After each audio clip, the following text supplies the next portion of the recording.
sudah jatuh tertimpa tangga. Itulah yang lagi-lagi dirasakan Jessica Iskandar alias Jedar. Bagaimana tidak? Belum selesai masalahnya dengan Stefanus terkait kasus penggelapan mobil. Jedar kembali mengalami kejadian yang tak enak. Ya, mobil mewah miliknya diduga disita polisi Bali tanpa prosedur hukum yang sesuai.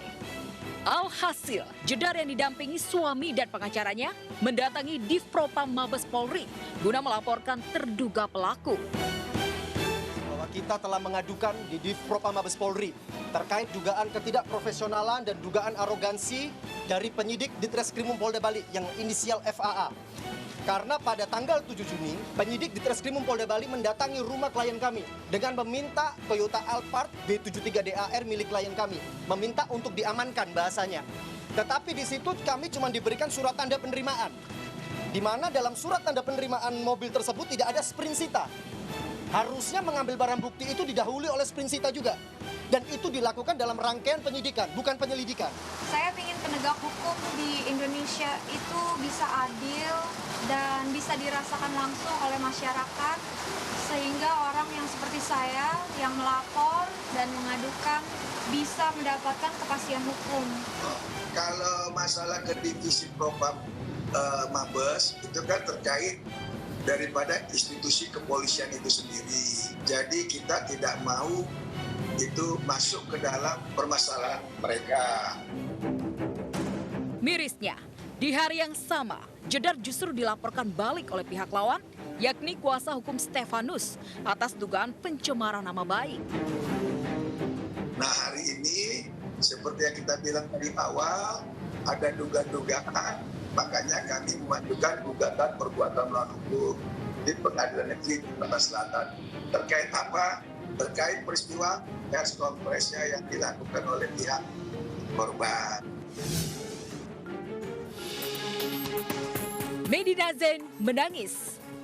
Ya, usai menjalani sidang lanjutan atas kasus pencemaran nama baik dan pengancaman melalui media elektronik di Pengadilan Negeri Jakarta Selatan, Medina lebih banyak menunduk dan sedih.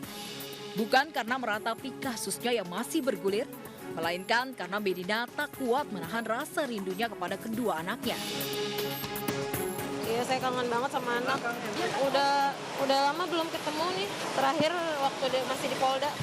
Iya, dia tadi sedih di belakang, dia kangen sama anak. Saya mengerti ya, momen-momen dengan anak umur 3 tahun itu kan memang sedang lucu-lucunya ya.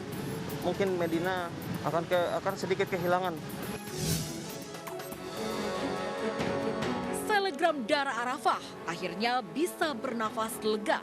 Pasalnya, kemarin atau tepatnya Senin 12 September 2022, polisi berhasil menangkap Mursidah, mantan asisten rumah tangga Dara, yang diduga mencuri brankas berisi uang ratusan juta rupiah dari kediamannya.